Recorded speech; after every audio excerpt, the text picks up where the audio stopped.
Thank you for tuning into our podcast. We are coming to you from South Hadley, Massachusetts. I am your host, Carrie, and joining me is Holyoke's very own local historian and creator of the Historical Tours of Greater Holyoke, Robert Kummo. He offers both public and private tours, as well as presentations of the local canal systems, reservoirs, cemeteries, and churches, as well as various parks and streets in Holyoke, South Hadley, and Chicopee, Mass. So you actually lead these tours and give these presentations yourself, is that correct? Yes, and this is always on my canal tour. So today he'll be educating us on the Beebe paper mill. So where's the Beebe and Holbrook mill? Okay, easy to find. And I always point it out on my first and second level canal walking tours of the canal system. And it's on Race Street. If you go to the pedestrian canal bridge, you can see it right in front of you. Some ivory has grown up the side of it now. It fronts onto Dwight Street, and it has a Race Street part, but it also is visible from a lot of different other streets. It's a big place, and so it's quite easy to find. Now, it's called the Beebe Holbrook Paper Mill because it was started by Jared Beebe in 1863. And so what we're going to do today is we're going to talk about what production was like inside this mill. And we're also going to talk about its full history and what happened to it along the way and what it's like nowadays. We're also going to talk about what the future of this mill is going to be like. Now, if you want to see pictures of it, I have a couple pictures on my website, and it tells you about some of the products were, and also it tells you some of the history and production. So I would be glad if you visit that. But they made excellent paper. They would have a full production within the mill, 4 floors high, was an attic, and it was paper always has to have a way of being stuck together with itself, and that's called being sized. And this one was made out of the fat of animals were used to make it glue together to itself. And what was the production like at the Beebe Holbrook?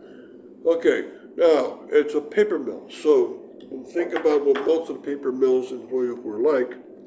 They always had to have a certain machinery and do certain things on certain floors, right? And you definitely have 4 floors in this place, and you still do. All right, so what it was like was a little tiny bit backwards from most of the other mills, and so most of the big production mills in Holyoke always did things differently. The same, they'd always produce on the top floor downwards. Now this Beebe Holbrook, think about what he's doing. He's producing it first floor up. He's very similar to the Dickinson paper mill. And he's also very similar to his Beebe Weber woolen mill, where production went up. And so, well, I'll tell you what production was like. There was a big rag room, which it's still apparent in the back of it. And in that rag room, at all 4 levels, they picked through the rags. That's how much rag picking they were doing. Now, rag paper is the best paper you can possibly make. It's made so finely. Now, in the big production mill that was on Dwight Street, you would have had production mostly taking place from the bottom floor upwards. And so on the bottom floor, you start to have the big tanks that put these cotton pieces into it. And then you go upwards and you start to drain the water out of the material. And then you got the engine room, where the engine room means that you're now going to take it and you try to glue the strands together. And then once they're ready and glued together and finished off by calendar and are dimensioning it, you bring it up to the last floor, the 4th floor, where you let it dry out. So this is totally backwards from most mills. Very few mills used it around Holyoke. The only 2 I've ever found were the Dickinson and the Beebe doing it. So it's quite unique. And I myself would have preferred the other way around, but they must have had a good reason for it. Now, they changed through the years, and they started using their mill for different things, production of paper, but also making different things in different places. And so if you go through my list of Sanborn maps, you can actually see what was being done where and what time. But basically, the plan was always what I've gone through. It was always trying to make the products go upwards. And once you get it upwards, you need big shafts to bring it down. It's all finished, and so they'd have shafts within it.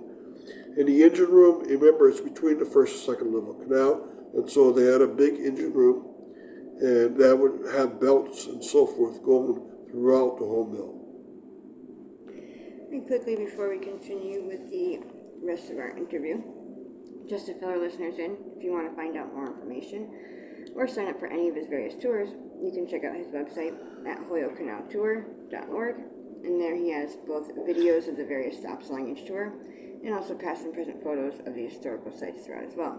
And if you're interested in setting up a private tour, you can email him directly at bobcat4214B@yahoo.com, and they are perfect for fun, educational, and outdoor activities for the whole family, or for your group parties, especially those with special occasions and get-togethers.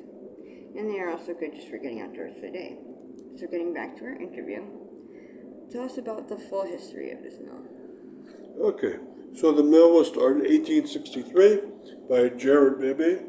He would sell it along the way, and before his death in 1874, his son Franklin Beebe would own it, and he'd be called Frank. And the mill would be very successful. They're a maker of great cotton-based paper, and he always was one of the highest producers around, making several tons.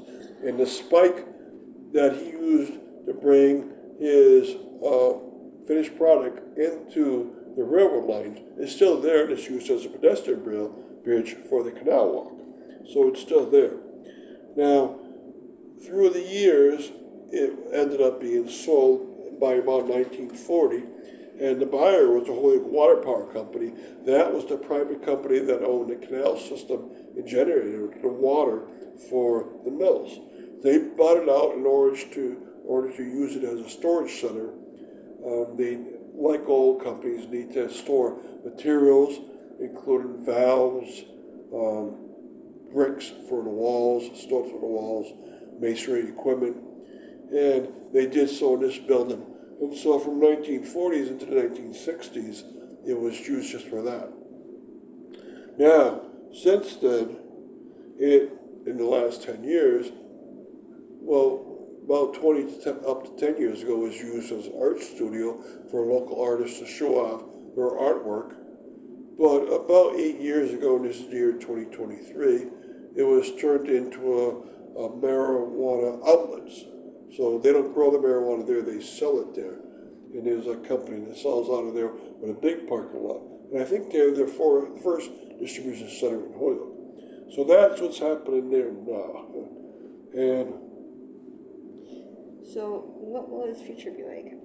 all right, its future, hopefully, the building will stay there because it's a gorgeous building. It's right where the canal walk is, and there's going to be more canal walk work soon, very soon, that happens right from this location heading towards Cabot Street. It's going to be the third part of the canal walk. And so hopefully this mill will stay there. Whether or not it's still marijuana distribution, well, that's not important, but it should stay there because this is a gorgeous location. It's in the same parking lot, which now has Fame Restaurant inside of it, and the Blue Doors, so forth. And those mills are succeeding, and so hopefully this mill can succeed and be part of a retail establishment in Holyoke. It's also quite near the Gateway City Arts in Dunlap Art Studios, and I hope this succeeds. It looks like the building is very strong. It's a very old one. Remember, it's 1862, which means it was made very well because the first mills they built were always made exceptionally well. So hopefully the future will include retail and more. So thank you, Robert, for educating us on your tours, and we want to thank our listeners for tuning in. And you can also tune into a large selection of our other podcasts and much more at his website. Again, that's holyokecanaltour.org. And again, you can email him directly for private tours or to inquire about anything else at bobcat4214, capital B, at yahoo.com. And be sure to keep an eye out for his upcoming 2024 season tours and more as they become available. Thank you for tuning in. Thank you for tuning in to our podcast. We are coming to you from South Hadley, Massachusetts. I am your host, Carrie, and joining me is Holyoke's very own local historian and creator of the historical tours of Greater Holyoke, Robert Cohen. He offers both public and private tours, as well as presentations of the local canal systems, reservoirs, cemeteries, and churches, as well as various parks and streets in Holyoke, South Hadley, and Chicopee, Mass. Now you actually lead these tours and give these presentations yourself, is that correct? That's right, and this one is gone, but I still can talk about it. So today he'll be educating us on the Beebe Weber Woolen Mill. So tell us about this mill, the location and the products that they made. Okay, so this firm is actually a double firm, but I'm going to separate them out because they did two different things. They made not only wool products, they also made paper products. And they started out in 1872. And so I'm going to tell you about their location of their woolen mill. And keep in mind that there's another mill called Beebe Holbrook paper mill that's much more obvious, and it's off Race Street. And if you got on one of my canal tours, I've mentioned it many times. But this is a different mill, the Beebe Weber woolen mill, and it's a different location. And so don't confuse the two. Now, the location of this one was on the third level canal, very close to the southern and the southwestern end of the second level canal, but definitely on the third level canal. So it had to get water from somewhere. It was getting water from a specially made race or tunnel that came from the second level canal, a little bit to its south, then definitely a big long way to its east, and then inwards towards its north. And it came in, fed two different mills there. The New York woolen mill, which became the Connor mill, which also woolen. So this is like a wool center, because Germania wool was also there. And the products that it made, obviously, was a woolen mill, so it was making wool, right? Now, it changed along the way, and so I'm going to make sure that you understand that. And so what we're talking about today is the production, what production was like inside the mill, and then what happened to the mill much later in its history. And about this family, the Beebe family, because they must have been around here a lot, even though they were from Springfield. Okay, so the last thing I'll mention is that what kind of wool were they making? Well, they were making sheep wool. And that's important because remember, there's the far Apalca wool. Apalca wool was off of Apalca. There's Germania wool, but most of those wool came off of sheep. And there was the Connor mill, or the New York woolen mill, and most of them came off of shoddy. Shoddy is the waste material, either from production or from old clothes that had wool on it. And this mill right here, the Beebe Weber woolen mill, was very close to what the Germania did. They took their own wool from the sheep and made it in this little plant. And what was production like at this mill? Okay, so it was a tiny mill. That's the first thing to remember. And it had only one race through it, so it only had a little bit of energy. And that drop was only 12 feet, so it didn't need much. But the production, well, in some sense, the production better be good then. And what happened was the mill was about 2 floors high in most of its extent. It wasn't very wide, but it was probably about 120 feet long. And think of what you need on wool. You need to get that wool up into the 4th floor to start to let it dry out, right? So there were windows up there that let the light in and help the wool dry out, because the wool skin, or the sheep skin, would be wet. Now, the next room down, so you're on the upper floor of the attic or the fourth floor, and the next floor down, they start to card the sheep's wool. Card means that you get it smoother, get the knots out of it, make sure that it's ready to be drawn out into long strings. So now you draw it, and then the second floor, so you go fourth floor, third floor, second floor. Second floor is for weaving. So you weave the material, right?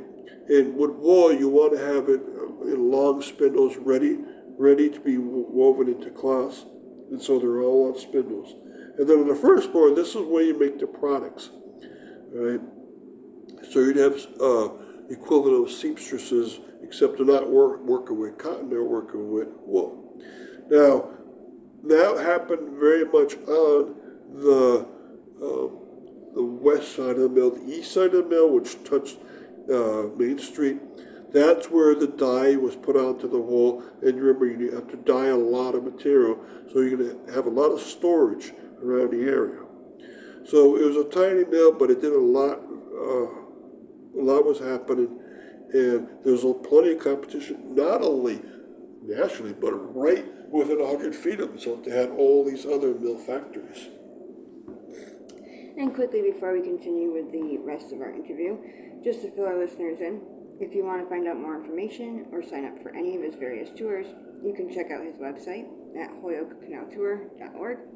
And there he has both videos of the various stops along each tour, and also past and present photos of the historical sites throughout as well.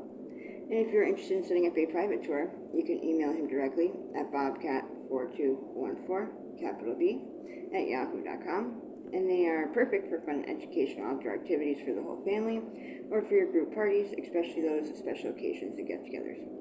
And they are also good just for getting outdoors for the day. So getting back to our interview, what was the later history of the mill? Okay, so this wool mill, made in 1872, lasted to about 1910 or so. And at that point, they sold out. What had happened is Beebe family was starting to sell out, and not only did the father die, the son also was getting very old, would die soon. So they sold out, and they sold out that building to Farapaka. Farapaka was the largest company in the history of Holyoke. It employed 3,000 people. It had 3 large mills and 4 storage mills around Holyoke. This became one of their storage sites. In fact, they didn't use it, even though they bought it about 1910, they didn't use it for many, many years afterwards. They just wanted it in case they had to store material. And they had lots of storage around Holyoke because their production was incredible. And so I won't talk about much about them, but I'll go back to who else would own this building. The Farapaka would sell it off sometime in the 1930s and last until the 1960s.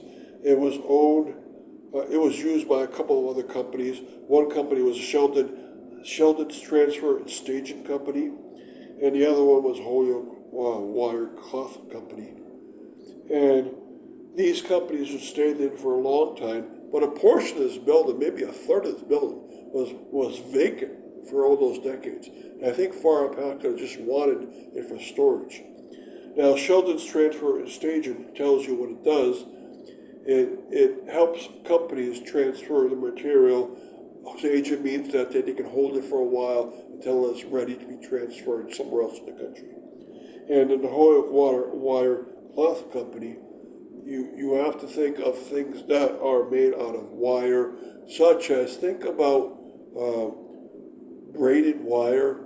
If you have braided wire and you surround it with cloth for protection against this flow of electricity, and then surround it with plastic, that's a wire cloth.